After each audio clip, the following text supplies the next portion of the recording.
बोले शंकर भगवान की जय। उभय सोमनाथ के प्रादुर्भाव की कथा और कमठ के द्वारा गर्भवास तथा मानव शरीर की उत्पत्ति का वर्णन।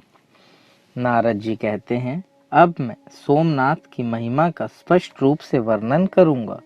जो इसका श्रवण और कीर्तन करता है वह सब पापों से छुटकारा पा जाता है। अर्जुन, पहले की बात है, त्रेता युग में गौड़ देश के भीतर दो महातेजस्वी ब्राह्मण थे। एक का नाम था उर्जंत और दूसरे का प्रालय। इन दोनों ने एक दिन पुराण में एक श्लोक देखा। वे शास्त्रों के ज्ञाता थे। वह श्लोक देखकर उनके शरीर में रोमांच हो आया। श्लोक इस प्रकार था। ब्रह्मा जी ने पुलस्त्य मुनि से प्रभास आदि तीर्थों का वर्णन किया है। जिन्होंने इनमें डुबकी नहीं लगाई उन्होंने तीर्थों का सेवन नहीं किया। यह श्लोक पढ़कर वे बार बार इसे दोहराने लगे। तदनंतरन वे दोनों ब्राह्मण प्रभास स्नान के लिए घर से निकले और वनों एवं नदियों को धीरे धीरे पार करते हुए महर्षियों से सेवित कल्याणमयी नर्मदा नदी के पार तक चले गए। मार्ग में गुप्त क्षेत्र महिसागर संगम की महिमा सुनकर वहां स्नान करके पुनः वे प्रभास के ही पथ पर चल दिए। वह मार्ग सर्वथा जन शून्य था। वे दोनों यात्री भूख और प्यास से बहुत पीड़ित हुए और सिद्धलिंग के समीप पहुंचकर मूर्छित हो गए। फिर दो ही घड़ी के बाद कुछ चेत में आने पर पार्लय ने उर्जयंत से धैर्य पूर्वक कहा, सखे, मुझे यहाँ कुछ सुनाई पड़ा है, यह बतलाता हूँ, सुनो। तीर्थ यात्रा से थककर मनुष्य ज्यों ज्यों शिथिल एवं कांतिहीन होता जाता है, त्यों त्यों उसके किए हुए दान से भगवान सोमनाथ प्रसन्न होते हैं। यह बात एक दूसरे से कह सुनकर मूर्छा दूर होने के बाद उर्जयंत और पार्लय लौटते हुए प्रभास क्षेत्र की ओर चले। उनकी यह निष्ठा देखकर भगवान शंकर ने दोनों को प्रत्यक्ष दर्शन दिया और उन दोनों के शरीर को अपनी कृपा दृष्टि से देखकर सुदृढ़ एवं सबल बना दिया। तब ये दोनों प्रभास तीर्थ में शिवजी जी के स्थान को चले गए। वे ही ये दो सोमनाथ सिद्धेश्वर के समीप विद्यमान हैं। पश्चिम में उर्जयंत और पूर्व में पार्लेश्वर हैं, जो सोमकुंड के जल में तथा महिसागर संगम में धीरे से स्नान करके युगल सोमनाथ का दर्शन करता है वह जन्म भर के पापों से छूट जाता है। ब्रह्मा जी ने यहाँ हटकेश्वर नामक शिवलिंग की स्थापना करके एकाग्रचित्त हो उसकी स्तुति की थी। अर्जुन, उस स्तुति को सुनो। भगवान रुद्र सूर्य के समान अमित तेजस्वी, आपको नमस्कार है। आप सबकी उत्पत्ति करने वाले भव, दुखों को दूर भगाने वाले रुद्र तथा जलमय रस हैं। आपको नमस्कार है। आप संहारकारी शव हैं। पृथ्वी आपका रूप है। आप नित्य सुंदर गंध धारण करने वाले हैं। आपको नमस्कार है। आप सबके ईश्वर तथा वायु रूप हैं। आपने ही कामदेव का नाश किया है। आपको नमस्कार है। आप जीवों के अधिपति, पालक तथा अत्यंत तेजस्वी हैं। आपका स्वरूप भयंकर है। यह आकाश आपका ही एक रूप है। आप शब्द मात्र परमेश्वर को नमस्कार है। आप महादेव हैं। सोम चंद्रमा रूप अथवा उमा सहित हैं तथा अमृत स्वरूप हैं। आपको नमस्कार है। आप ही उग्र रूप, यजमान मूर्ति तथा कर्मयोगी हैं। आपको नमस्कार है। इस प्रकार दिव्य नामों के साथ उच्चारित इस हटकेश्वर स्तोत्र को, जिसका निर्माण साक्षात ब्रह्मा जी ने किया है, जो पढ़ता और सुनता है वह भगवान शिव के सायुज्य को प्राप्त होता है। इसमें संदेह नहीं है। महिसागर संगम में इस प्रकार के बहुत से पवित्र तीर्थ हैं जिनका संक्षेप से वर्णन किया गया है। अर्जुन बोले, मुने, आपके द्वारा स्थापित महिसागर स्थान में जो जो प्रधान तीर्थ हैं उनका मुझसे वर्णन कीजिए। नारद जी ने कहा, अर्जुन, महिसागर में जो जो मुख्य तीर्थ हैं उन्हें बतलाता हूँ। उस तीर्थ में जयादित्य नाम से प्रसिद्ध भगवान सूर्य विराजमान हैं। उनके प्रादुर्भाव की कथा सुनो। मैं इस महिसागर संगम स्थान की स्थापना करके कुछ काल के अनंतरन भगवान सूर्य का दर्शन करने के लिए उनके लोक में गया। वहां प्रणाम करके आसन पे बैठ जाने के बाद सूर्य देव ने अर्ध से मेरा पूजन किया और हंसकर मधुवाणी में बोले, प्रिय वप्रवर, आप कहाँ से आए हैं और कहाँ जाएंगे? मैंने उत्तर दिया, प्रभु, मैं भारतवर्ष के महीनगर से आपका दर्शन करने के लिए आया हूँ। सूर्य देव बोले, आपने जो वहाँ स्थान स्थापित किया है उसमें जो ब्राह्मण निवास करते हैं उनके गुण मुझसे बतलाइए। वे ब्राह्मण कैसे गुणों से युक्त हैं?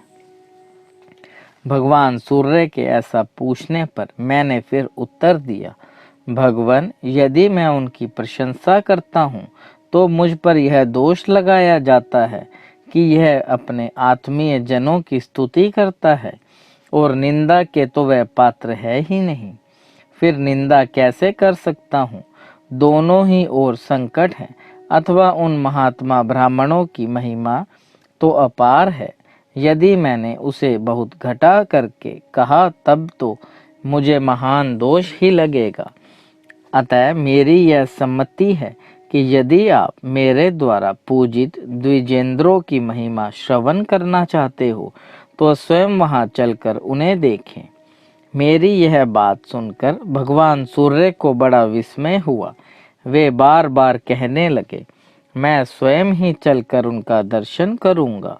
यों कहकर भगवान भास्कर ने मुझे तो विदा कर दिया और अपनी योग शक्ति के प्रभाव से आकाश में तपते हुए भी दूसरे स्वरूप से समुद्र के तट को चल दिए। उन्होंने महातेजस्वी वृद्ध ब्राह्मण का रूप धारण कर लिया था। त्रिकाल स्नान से जैसे पिंगल वर्ण की जटा हो जाती है, वैसी पिंगल वर्ण की जटा धारण किए हुए उन महात्मा को मेरे ब्राह्मणों ने देखा।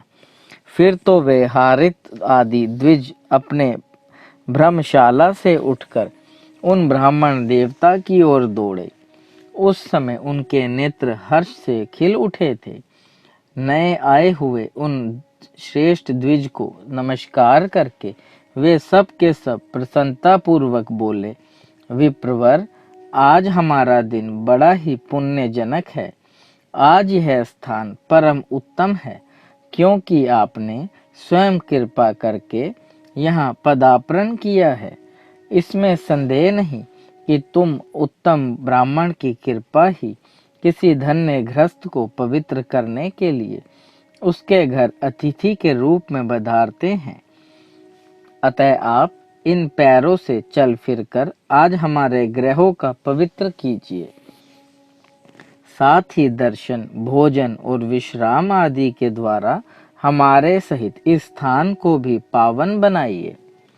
अतिथि बोले, ब्राह्मणों, भोजन दो प्रकार का होता है, एक प्राकृत्य और दूसरा परम। अतः मैं आप लोगों का दिया हुआ उत्तम परम भोजन प्राप्त करना चाहता हूँ। अतिथि की यह बात सुनकर हारित ने अपने 8 वर्ष के बालक से कहा, बेटा कमठ, क्या तुम ब्राह्मण के बताए हुए भोजन को जानते हो? कमठ ने कहा, पिताजी, मैं आपको प्रणाम करके वैसे परम भोजन का परिचय दूंगा तथा ब्राह्मण देवता को वह भोजन देकर तृप्त करूंगा। प्रकृति आदि 24 तत्वों के समुदाय को जो तृप्त करता है वही प्रकृति भोजन कहलाता है। यह 6 रसों और 5 भेदों वाला बताया गया है।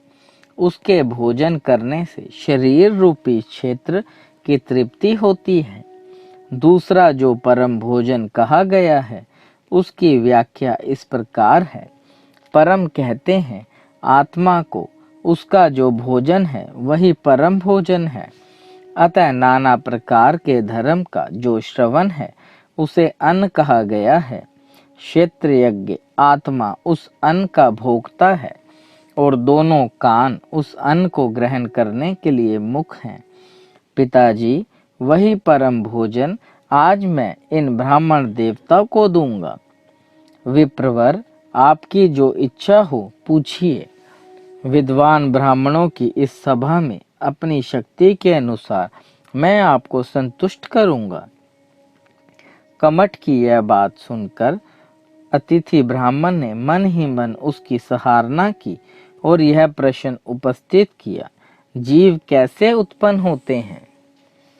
कमठ ने कहा, ब्राह्मण, पहले गुरु को, उसके बाद धर्म को नमस्कार करके मैं इस वेद वृत्ति प्रश्न का यथाशक्ति समाधान करूंगा। जीव के जन्म लेने में 3 प्रकार का कर्म कारण होता है, पुण्य, पाप और उभय मिश्रित। अर्थात कर्म इस प्रकार है कि 3 प्रकार के कर्म सात्विक, राजस और तामस। इन कर्मों के अनुसार जो सात्विक पुरुष है वह स्वर्गलोक में जाता है। फिर समयानुसार जब स्वर्ग से नीचे गिरता है और तब संसार में धनी, धर्मी और सुखी होता है। जो तमोगुनी पुरुष है वह नरक में पड़ता है और वहां नाना प्रकार की यातनाएं भोगने के पश्चात यहाँ आकर स्थावर योनि में जन्म लेता है। तदनंतरन दीर्घ काल तक उस योनि में रहते हुए महात्मा पुरुषों के दर्शन, स्पर्श, उपभोग और समीप बैठने आदि से स्थावर शक्ति से मुक्त होकर वह मनुष्य होता है। मनुष्य होने पर भी वह दुखी, दरिद्रता आदि से घिरा हुआ तथा अंधा, बहरा, काना, कुबड़ा, लंगड़ा, लूला आदि होता है। यह सब लोगों के प्रत्यक्ष है। यह सब पाप का ही लक्षण है। जो पाप और पुण्य दोनों से मिश्रित कर्म वाला पुरुष है वह पशु, पक्षी आदि की योनि को प्राप्त होता है। तत्पश्चात वह इस संसार में मनुष्य होता है। जिसका पुण्य अधिक और पाप थोड़ा होता है वह पहले दुखी होकर पीछे सुखी होता है। जिसका पाप बहुत अधिक और पुण्य बहुत कम हो वह पहले सुखी और पीछे दुखी रहता है। यह मिश्रित कर्म का लक्षण है। इनमें से पहले मनुष्य की उत्पत्ति का प्रसंग सुनिए। मनुष्य की उत्पत्ति के पश्चात पुरुष और स्त्री के वीर्य तथा रज का संगम होने पर सूक्ष्म ज्ञानेंद्रियां, मन, बुद्धि तथा शुभाशुभ कर्म संस्कार के साथ जीव गर्भ में प्रवेश करके रजोवीर्यमय कलल में स्थित होता है। उस समय वह मूर्छित अवस्था में रहकर 1 मास तक कलल में ही पड़ा रहता है। दूसरा महीना आने पर वह कललाकार जीव घनी भाव को प्राप्त होता है। तीसरे महीने में उसके अवयवों का निर्माण होने लगता है। इस प्रकार होते हुए 7वें महीने में वह माता के खाए पिए हुए अन्न और जल का सार अंश ग्रहण करने लगता है। 8वें और 9वें महीने में उस बालक को गर्भ में बड़ा उद्वेग प्राप्त होता है। उसके सब अंग झिल्ली में लपेटे हुए होते हैं और हाथों की उंगलियां मुख से बंधी रहती हैं। यदि गर्भ का बालक अधिकतर उदर के मध्य भाग में रहता है तब वह नपुंसक है। यदि वाम भाग में ठहरता है तो कन्या है और यदि दक्षिण भाग में रहता है तो पुरुष है। इस प्रकार वह उदर के किसी एक भाग में स्थित होता है। जिन योनियों में वह जन्म लेता है उनका ज्ञान उस समय उसे होता रहता है। इतना ही नहीं, उसे पहले की अनेक जन्मों की बातों का भी स्मरण हो आता है। वह गाढ़ अंधकार में अदृश्य होकर पड़ा रहता है। वहाँ की दुर्गंध से वह अत्यंत मोह को प्राप्त होता है। यदि माता ठंडा जल पीती है तो उसे सर्दी मालूम होती है। यदि गर्म जल पीती है तो उसे गर्मी का अनुभव होता है। माता के मैथुन या परिश्रम करने पर उसको क्लेश होता है। यदि माता को कोई रोग है तो उससे गर्भ के बालक को भी पीड़ा होती है। इसके सिवा इस बालक को स्वयं भी ऐसे रोग होते हैं जिन्हें माता पिता नहीं देख पाते। अधिक सुकुमारता होने से वह रोग गर्भस्थ शिशु के अंगों में तीव्र वेदना प्राप्त करके उत्पन्न होते हैं। उस अवस्था में थोड़े से समय को भी वह 100 वर्षों के समान दुस्सह मानता है। अपने प्राचीन कर्मों से भी गर्भ में बालक को बड़ा संताप होता है। वहाँ वह बार बार पुण्य करने के मंसूबे से बांधता है। यदि मैं मनुष्य शरीर में जन्म और जीवन पा जाऊं तो ऐसा कार्य करूंगा जिससे निश्चय ही मेरा मोक्ष हो जाए। सीमंतोन्नयन संस्कार के बाद उपयुक्त चिंता में पड़े हुए बालक के शेष 2 मास अधिक पीड़ा के कारण 3 युगों के समान बीतते हैं।